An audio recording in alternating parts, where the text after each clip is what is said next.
I'm excited to be here. Thank you. Good, Awesome. good. So Nice let's. to meet you. So this is Dr. Loanne, and I'm Sasha. We haven't actually seen each other. Hi. Yeah, it's only Instagram messages, but that's us.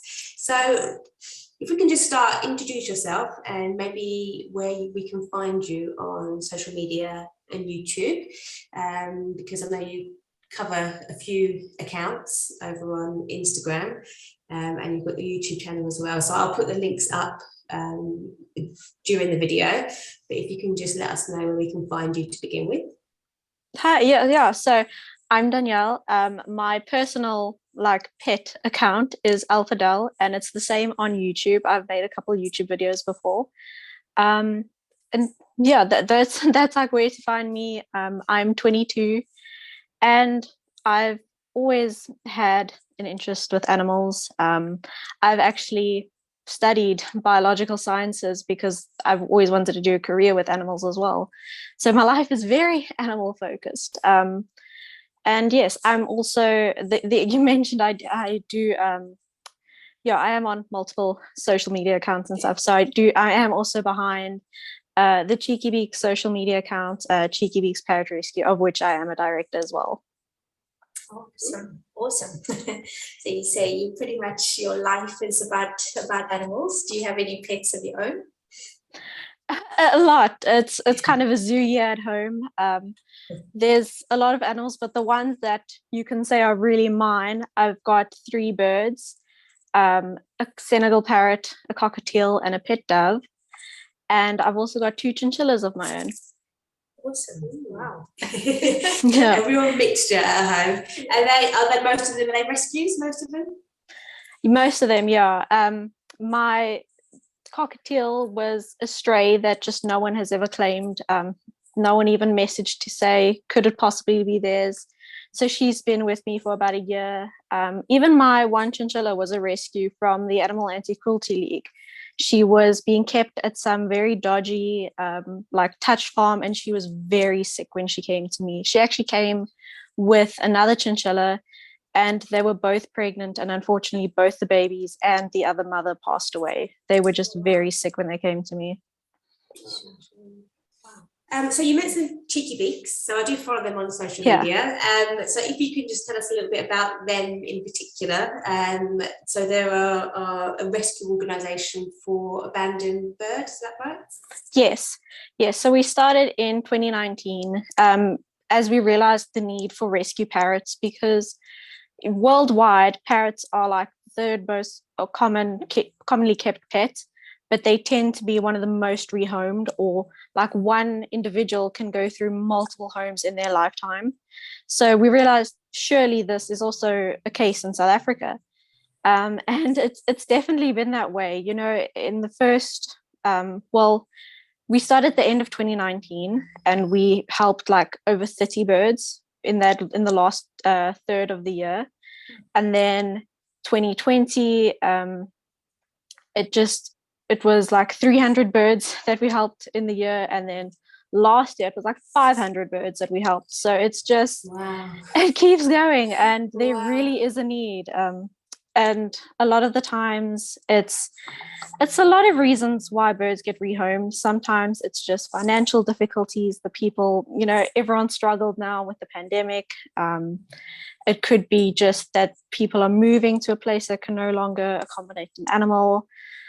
Or yeah, obviously I don't think people tell us the bad reasons, or no one might admit to that, but there is probably a lot of cases where people just they lose interest as well, or once they realize a bird doesn't suit their lifestyle.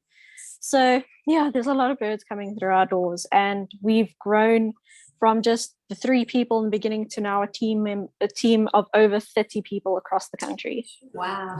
That's incredible. In such a short space of time. Yes. That's incredible. Yeah, it's grown. Yeah. It's really grown. So you've got a good network of foster carers, I'm assuming, which is fantastic. Yes, we since we operate nationwide and we don't have a central facility, we do operate via foster homes, and we're always looking for fosters because they're so crucial to what we do. And the fosters are also so important in rehabilitating a lot of the animals, or even if an animal comes and they're pretty much perfect, the very least that they will need is probably a diet conversion. So the fosters do that for us, make sure that the bird is healthy, take the bird to the vet for us, and then people can also visit them to meet the birds before any adoption is finalized. The fosters are just super important. And yeah, that we decided, or the need for this rescue was also to work alongside sanctuaries, because I think before us, people, if they needed to rehome, it would have to be to a family member or friend, or if that wasn't an option, it would be to a sanctuary. But not all birds thrive in that kind of environment. So yeah, I think we do pretty well. Yes, it sounds like it. Yeah. Gosh, really well done. So we can definitely, I'll put the links up so we can support you there, Thank you. financially, or with foster people that are interested in fostering. Definitely to contact you. That'd be great. So Yeah, also. when trying to rehome, some of the birds that you've taken in, what are some of the attributes that you would look for in a new bird family or new bird parents? I think the main thing that we look for and that makes any of the team members happy is finding someone who's keen to learn, finding someone that's open to advice and stuff. And no one is perfect. We don't think we're perfect either. It's about working together to make the best for the bird. And if people come to us and they show us their care and we make a couple suggestions and they just take it and go with it, it just makes us so happy. Because as we do this, we realize the standard of care in South Africa isn't too great, and we are hoping that we can build a better welfare for the parrots.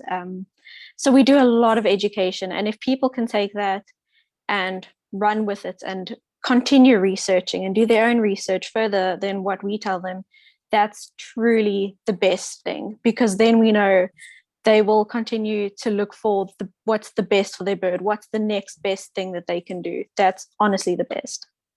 Okay, great. So with foster families, is there, because I know normally, typically with dog and cat fosterers, we would say we don't want the bird to, the cat, dog or cat to go into a foster home, and then we want that animal to stay in that home for as long as possible until they find their permanent home. So is it maybe with a foster parent, do you kind of set their expectations that you could have this bird for quite a while? Do you find that some are quite long term because it's difficult to find homes? Or could maybe, if a foster parent is interested in starting, could you say, oh, well, Wendy, we'll put you as like a stopgap to one of our healthy ones that we think would be rehomed quite quickly? It's difficult to say. I think whenever we do have a new foster, we do kind of prepare them and say it could be quite a long while.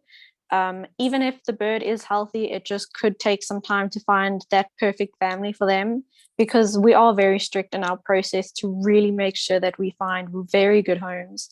And so it can take some time. And even if the bird is fine and there's a lot of interest in it, it could take a very long time for a diet conversion.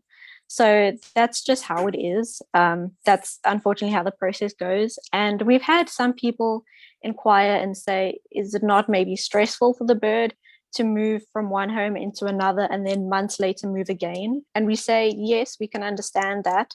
But ultimately, it's for the bird's best interest. And we've also found that it's kind of a desensitization process for the birds, and they're experiencing new things and meeting new people. And in the end, it actually works out best for them, and they become stronger and just more well-rounded, I suppose. And so it works out well in the end, but it can be a pretty long process generally. Okay, imagine, yeah. Are you currently looking for any new foster families or parents? Definitely, especially in Cape Town and Joburg, Pretoria areas. Those are our busiest areas, so for sure. But in basically any part of the country, we're mostly in like 7 of the 9 provinces at this point or something. So yes, just about anyway, we really appreciate it, because we also don't want to overload fosters. You obviously want to have someone who can spend quality time with the bird and really sit with them, and they can notice then if something changes, if the bird is sick, and maybe pick up if the bird likes certain things and doesn't like other things, so that we can take that knowledge and use it to find the perfect match for them, So we don't want to overload fosters. So it helps if there's more to spread the load around. Yeah, definitely. So if I was thinking about having a bird, because to me that's I haven't had much experience with birds. So for me, I'd find it like where to start. So what would me as a person thinking, oh, I like the look of a parrot, or I've seen someone have a cockatiel in their home, and I'm like, oh, that's interesting. That'd be a nice pet. What should I consider kind of the noise levels, the nest they make, but also obviously they're the pros to being a pet parent as well. They're amazing animals, very interesting, I'm sure. But what are the things that I should really kind of be on board with if I'm gonna take on a bird? So yeah, the main things I would say to consider is time, money, your lifestyle, and what your expectations are. Time, you have to spend a lot of time with them. They're very intelligent, and you really have to put the effort in, especially if you want to have a strong bond with them and a good relationship. Money, they are exotic pets, they are expensive. You have to get a very large cage, you have to be constantly buying them toys, buying them good quality food, and of course specialized vet visits are not cheap, so you have to be sure you can commit to that. Your lifestyle, if you're the kind of person who is away from home a lot or you travel a lot, perhaps it's not something that might fit into your lifestyle. And again, just what your expectations are. If you immediately out of the bat think you're going to get something that's going to cuddle with you, that's going to chat away, and that's never going to bite, I am sorry to say, that's not a bird. Even if you have a very good relationship, they also have their bad days when they're moody. They are going to bite. And they also, not many birds talk.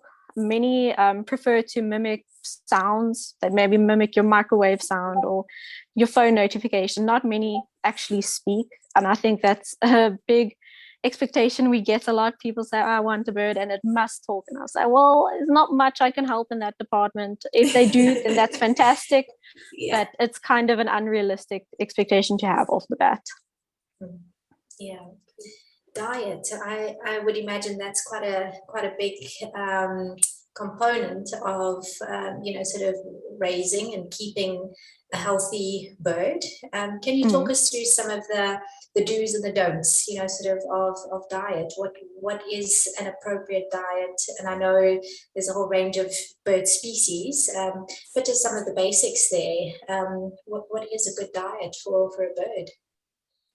Yeah, so diet is one of the main things that we have to educate people on, like I mentioned about diet conversions of the fosters.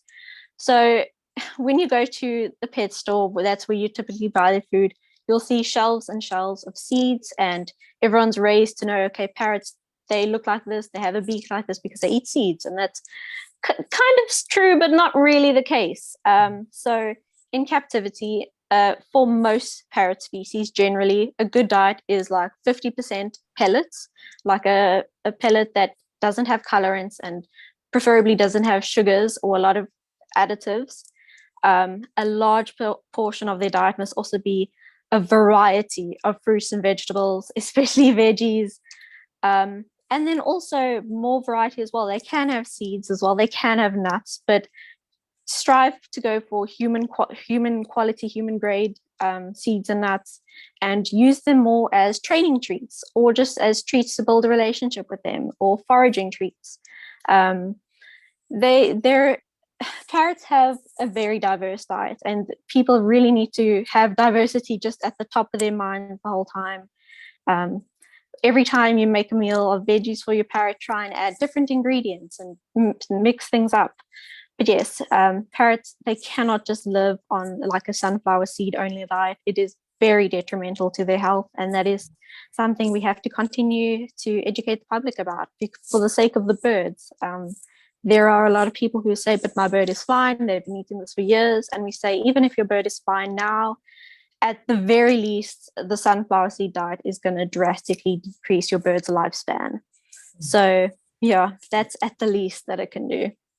Do you find, so the ones that come into your care via the rescue, do you find, because as with us, when we see rabbits, reptiles, quite often most of the health issues come from husbandry or diet problems. So you do find a lot of the ones that end up maybe a bit poorly with you, it's more a case of changing their environment and their diet, and you find a lot of those problems are fixed. 100%. I recently have fostered 2 cockatiels with severe dietary or severe health issues because of their diet.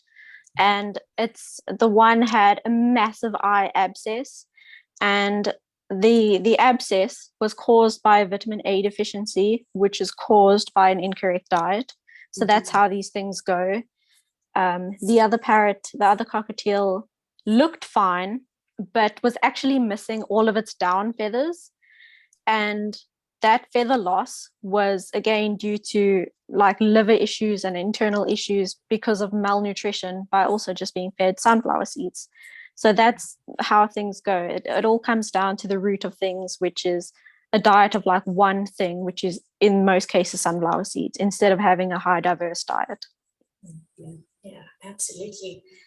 Yeah, and I would imagine just some, enrichment and engagement with these very intelligent birds is probably quite important for their welfare and just stimulation. Can you talk us through some of those things and what we can do at home to help with enrichment and stimulation of our very clever parrots? Yes, enrichment is very important. That's usually where behavioral issues come from, where people perhaps don't understand enrichment fully. Parrots that have screaming issues, it's sort of comes back to enrichment, and perhaps they didn't have other things to do, so they let out their frustration via screaming. So we also have to do this in foster care. Some of the times we actually have to teach birds how to play and how to keep themselves busy so that they don't constantly need to have someone around them and depend on us so much. They need to be able to have fun on their own. So toys are very important. We have a blog and a YouTube video on the different types of toys, because not every bird likes the same kind of thing. And maybe we've had people, when they apply to adopt from us and we teach them about toys, they say, but my bird doesn't like toys. And we say, perhaps you haven't found something that they like. Mm-hmm. So it's about trying different things. There are some birds that love cardboard and love shredding things quickly, and there's others who are just wood chippers and they love wooden things. So you've got to find what your bird likes. And if you don't particularly like having sort of manufactured toys in that sense, you can also do just branches from outside, from a safe plant that hasn't been used pesticides and things. Right. It must be safe for parrots. But branches of like bottle brush tree or eucalyptus, they can shred that through, and that's more of a natural thing. If your bird is scared of other toys, you can do that. There's always something that you can do to keep them busy and keep them mentally stimulated. In the wild, a lot of animals spend a ton of their time foraging and looking for food. So we can also replicate that in our care as well, just by keeping them busy and keeping them enriched. Yes, definitely. So I noticed on your Instagram you have a pet turtle dove. Yeah, so it's a little laughing dove. Yeah. So just for general advice on wild birds, because sometimes being in South Africa, we have lots of birds in our gardens.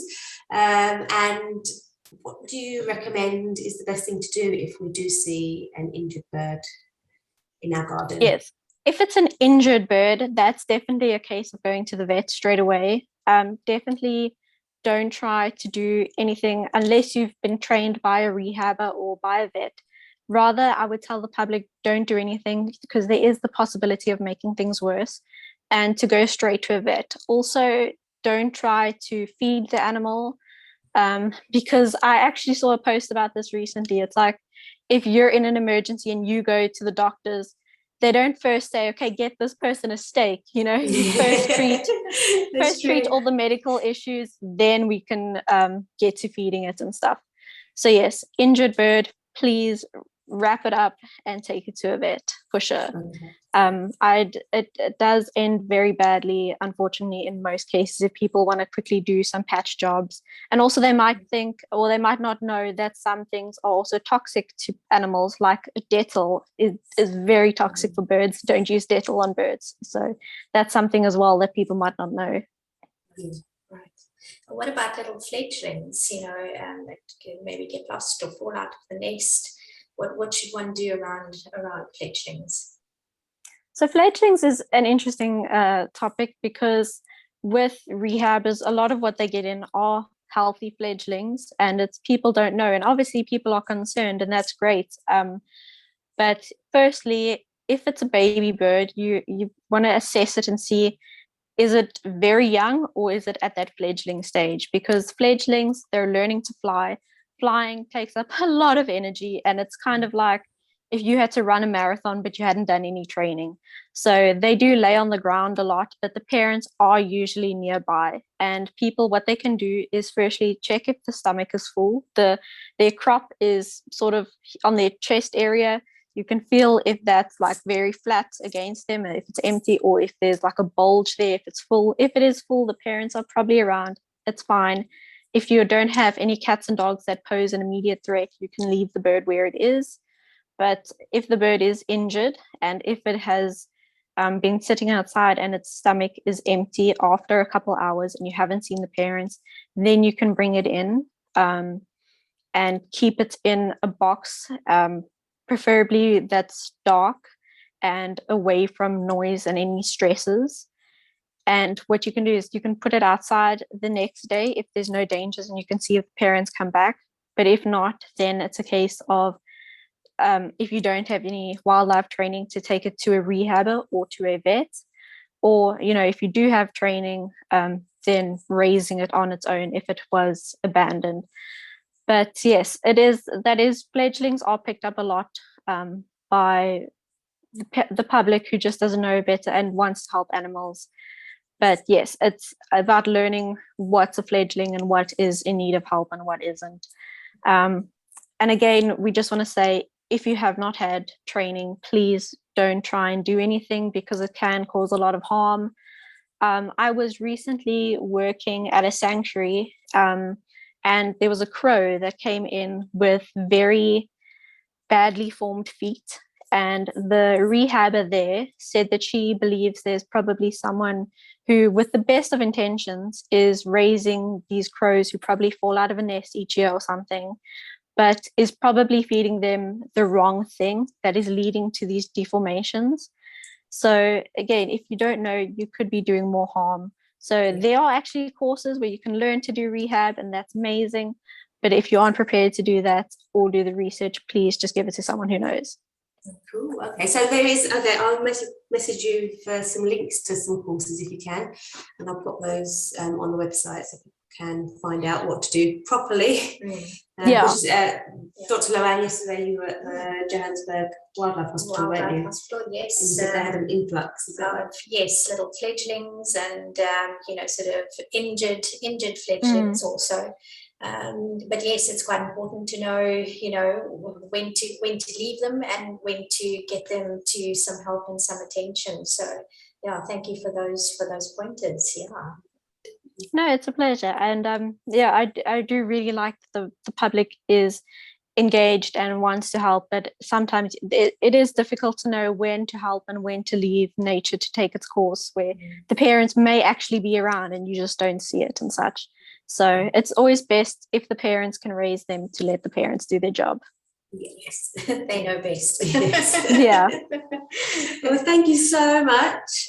Loads of information. Hey, lots you learned. Lots. Yeah, so there's a bit of information overload. No, it's great. Perfect. What we want to do. So education is key. Yeah. We just, so many things that we see, it's like, oh, if only you knew what to do properly, that the animal wouldn't be this way. So if we can get the word out there of how best to do it, then yeah, it's definitely the right thing to do. So thank you for all the information you provide online, and we'll definitely hopefully get more people to follow and spread the word.